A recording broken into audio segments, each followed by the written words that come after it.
പണ്ഡിതധർമ്മം എന്ന് പറഞ്ഞാൽ നഹിയുൻ അനിൽ മുൻകർ, അത് പറയുക തന്നെ വേണം.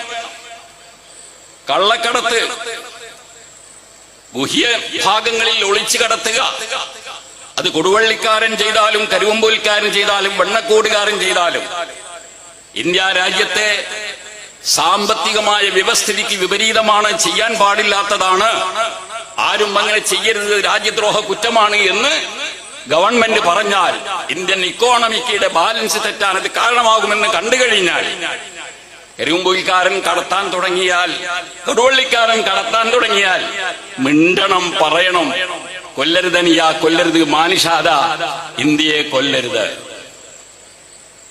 ഇതൊരു ദാരിദ്ര്യം പിടിച്ച രാജ്യമാണ്.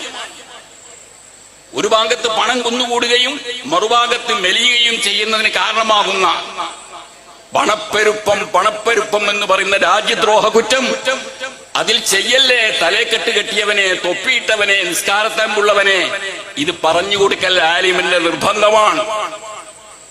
അത് പറഞ്ഞു കൊടുക്കാതെ അതൊക്കെ എന്തെങ്കിലുമൊക്കെ ആയിക്കോട്ടെ, നമുക്ക് നിസ്കാരത്തിന്റെ ഫർദും ശർത്തും പറയാ, മുവാലാത്ത് തുമനീനത്തിനെ പറ്റി പറയാ, അത് മതി, മറ്റേതങ്ങനെ നടക്കട്ടെ.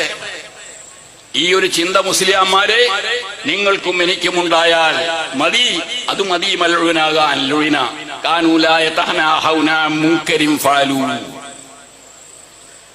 947 ഇന്ത്യക്ക് സ്വാതന്ത്ര്യം കിട്ടിയതിനു ശേഷം എന്റെയും നിങ്ങളുടെയും ജനന സമയത്ത് എന്താണ് നമ്മുടെ രക്ഷിതാവ് ജനന സർട്ടിഫിക്കറ്റ് എടുക്കാൻ വേണ്ടി ഈ പഞ്ചായത്തിൽ ചെല്ലുന്ന അവസരത്തിൽ എഴുതി കൊടുക്കുന്ന ഫോമിൽ പറയുന്നത് അറിയോ?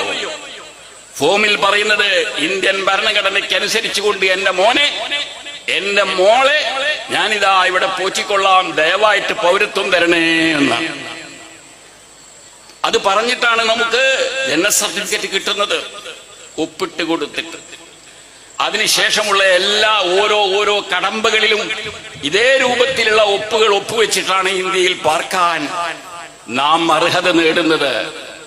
അങ്ങനെ അർഹത നേടിയ ഒരു വ്യക്തി രാജ്യദ്രോഹം അഥവാ രാജ്യത്തിന്റെ ഭരണഘടന പറയുന്നു, ഇവിടത്തെ ആളുകളെ അങ്ങോട്ടും ഇങ്ങോട്ടും ദ്രോഹിക്കാതെ കഴിഞ്ഞുകൂടും.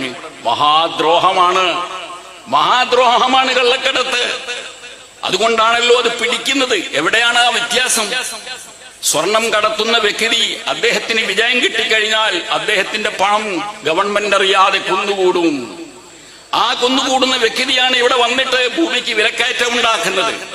ഒരു കൃഷ്ണനോ ഒരു ഗോപാലനോ ഒരു വീട് വെക്കാൻ 10 സെന്റിന് സ്ഥലം അന്വേഷിക്കുമ്പോൾ 1 ലക്ഷത്തിന് കിട്ടിയിരുന്ന സ്ഥലം ഈ പറയുന്ന കള്ളക്കടത്തുകാരൻ എത്രക്കാ? 1 ലക്ഷത്തിനാണ് ആളുകൾ പറഞ്ഞ, ഞാൻ 10 ലക്ഷം തന്നേക്കാം. സാധനത്തിന് അവൻ വില കയറ്റുകയാണ്. അങ്ങനെ ഭൂമി വാങ്ങാൻ ഇവിടുത്തെ കൃഷ്ണന് കഴിയുന്നില്ല, മത്തായിക്ക് കഴിയുന്നില്ല, പോക്കറിന് കഴിയുന്നില്ല. യവനാണ് കാരണക്കാരൻ. ഈ കള്ളക്കടത്ത് രാജാക്കന്മാരാണ്. ഇതിനെയാണ് പണപ്പെരുപ്പത്തിന്റെ ദോഷം എന്ന് പറയുന്നത്. എന്തായിരിക്കണം? ഇന്നല്ലദീന, ഒരു വിഭാഗം ആളുകൾ, യുഅ്ദൂന, അവര് ഈദാ ചെയ്യുന്നു, എടങ്ങേറുണ്ടാക്കുന്നു. ആർക്ക് നേരെ? മുസ്ലിമിന്റെ നേരെയോ മുസാലിമിന്റെ നേരെയോ?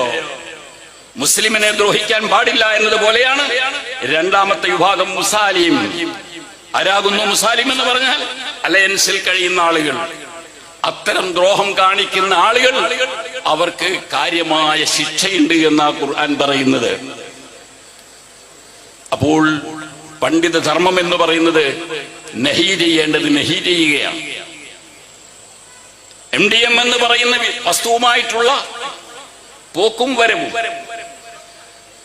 ആ പോക്കും വരവിലും നമ്മുടെ ബാല്യക്കാര്, ഇവിടത്തുകാര് പെട്ടാൽ, എന്റെ നാട്ടുകാര് പെട്ടാൽ, നിങ്ങളുടെ നാട്ടുകാര് പെട്ടാൽ, ആ MDM-ൽ ഭാഗവാക്കാകുന്ന അതിന്റെ നടത്തിപ്പുകാരനായിട്ടോ അതല്ലെങ്കിൽ അതിന്റെ വ്യാപാരിയായിട്ടോ അതിന്റെ സപ്ലയറായിട്ടോ പോകുന്ന യുവാക്കന്മാരുടെ നേരെ തൽക്കാലം ഞാനതൊന്നും പറയുന്നില്ല.